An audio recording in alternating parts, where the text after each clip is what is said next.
பச்சை முட்டையில் செய்யும் மயோனஸில் இவ்வளவு விளைவுகளா? இதனால் தான் தடை செஞ்சுட்டாங்களா? ஷவர்மா, சமோசா, மோமோஸ், சிக்கன் வறுவல் போன்ற உணவுகளுக்கு அத்தியாவசியமாக கருதப்படும் வெண்மையான மயோனைஸ் ஒரே ஒரு காரணத்திற்காகவே தடை செய்யப்பட்டுள்ளது. பச்சை முட்டை, காய்கறி எண்ணெய், வினிகர் உள்ளிட்ட பொருட்களால் தயாரிக்கப்படும் இந்த மயோனைஸ் சுவையோடு சேர்ந்து அபாயங்களையும் பரப்புவதாக தகவல்கள் வெளியாகியுள்ளன. தமிழகத்தில் ஒரு ஆண்டு காலத்திற்கு மயோனைஸ் விற்பனை மற்றும் பயன்பாட்டுக்கு தடை விதிக்கப்பட்டுள்ளது. இந்த முடிவுக்கு காரணம் அதன் தயாரிப்பு முறை மற்றும் அதில் உள்ள பாக்டீரியாக்களால் ஏற்படும் சுகாதார பாதிப்புகள். ஐதராபாத்தில் மயோனைஸ் சாப்பிட்டதால் ஒரு பெண் உயிரிழந்த சம்பவம் தேசிய அளவில் அதிர்வை ஏற்படுத்தியது. இதனைத் தொடர்ந்து உணவு பாதுகாப்புத்துறை உடனடியாக நடவடிக்கை எடுத்து தடை விதித்துள்ளது.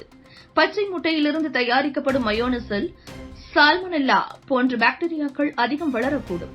தரமற்ற பதப்படுத்தப்படும் முறைகள் இந்த அபாயத்தை அதிகரிக்கின்றன. இதனை சாப்பிடும்போது வயிற்றுப்போக்கு, மயக்கம், அழுத்த குறைபாடு போன்ற நிலைகள் ஏற்படலாம். உயர் கொழுப்பு மற்றும் இரத்த அழுத்தம். மயோனைஸில் அதிகமான ஒமேகா-6 கொழுப்பு அமிலம் இருக்கின்றது. தொடர்ந்து சாப்பிடும் போதுதான் உயர் ரத்த அழுத்தம், மாரடைப்பு, பக்கவாதம் போன்ற ஆபத்துகள் உருவாகலாம். கலோரி அதிகரிப்பு, உடல் பருமன். ஒரு டீஸ்பூன் மயோனைஸில் ஏறத்தாழ 100 கலோரி இருக்கிறது.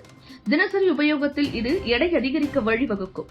குறிப்பாக குழந்தைகள் சாப்பிடும் அளவு கணக்கில் இல்லாமல் இருக்கிறது என்பது கவலை அளிக்கிறது. நீரிழிவு அபாயம்.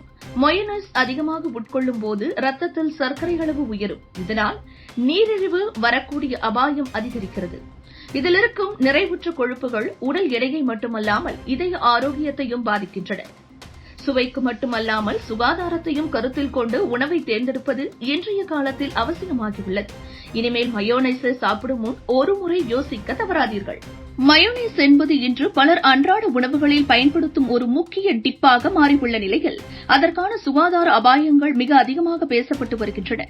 குறிப்பாக பச்சை முட்டை, வினிகர், எண்ணெய் உள்ளிட்ட பொருட்களால் தயாரிக்கப்படும் மயோனைஸில் சால்மனெல்லா போன்ற பாக்டீரியாக்கள் உருவாகும் வாய்ப்பு மிக அதிகம். இதனால் அது வயிற்றுப்போக்கு, மயக்கம், அழுத்த குறைபாடு போன்ற பிரச்சினைகளை ஏற்படுத்தக்கூடும். மேலும் ஒரு டீஸ்பூன் மயோனைஸில் 100 கலோரி இருக்கும். இது தொடர்ந்து உட்கொண்டால் உடல் பருமன், நீரிழிவு, உயர் ரத்த அழுத்தம், இதய நோய்கள் போன்றவை ஏற்படலாம். குறிப்பாக குழந்தைகள் கணக்கின்றி அதிகமாக பயன்படுத்துவதால் அவர்களிடமும் உடல் பருமன் மற்றும் சுகாதார பாதிப்புகள் அதிகரிக்க வாய்ப்பு உள்ளது. இந்த பின்னணியில் ஐதராபாத்தில் ஏற்பட்ட மயோனைஸ் சம்பந்தமான உயிரிழப்பு சம்பவம் மாநிலங்களை உலுக்கியது.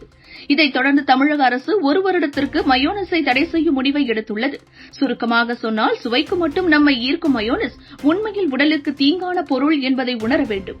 சுகாதாரம் முக்கியம் என்பதால் இப்போதும் நாம் சாப்பிடும் உணவுகளை சிந்தித்து பார்த்து பாதுகாப்பான மாற்றுகளை தேர்ந்தெடுப்பதே புத்திசாலித்தனமான முடிவாக இருக்கும். இதுபோன்ற முக்கிய நிகழ்வுகள், அரசியல் தகவல்களை ஆழமாக மாறுபட்ட கோணத்திலும் அறிந்து கொள்ள மறக்காமல் பாரத் மெயில் 24 பக்கத்தை பின்பற்றிக் கொள்ளுங்கள்.